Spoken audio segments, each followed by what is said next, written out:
All right, guys, so now we're going to do some mount attacks. So the combination we're going to do now is I'm going to be in full mount. I'm going to attack him with a key lock. He's going to straighten his arm, and then I'm going to attack with a straight arm bar. Okay? So we'll do it, yep. So I'm in full mount position, which is a very good spot for me. I'm going to take both of my hands and simply pin his wrist to the floor. I'm going to set my arm nearest his head. I'm going to set that elbow on the ground. The other arm comes underneath, and I lock onto my wrist. Notice I'm not grabbing with my thumb. This is monkey grip. I have all of my 5 fingers using to grab. So from this position, I could lift my elbow, drag his hand back, and submit from here. But he knows what I'm up to, so he simply straightens his arm. So now I can no longer attack his shoulder because his arm is straight. Now what I'm going to do is I'm going to keep his wrist pinned. I pull my other arm out. I pin his wrist, rev the engine. I want to turn his thumb up.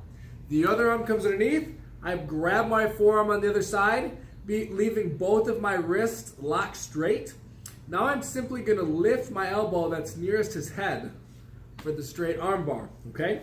So again, we're in a key lock position. He straightens, I pin it, I replace it, I rev the engine, I turn his thumb up, I come underneath, I grab my forearm, and I simply pick my elbow up closest to his head. If you notice his upper body's coming up and you can't finish, you can drop your hips back and grapevine to the other side to give you a little bit more leverage and then finish the submission, okay?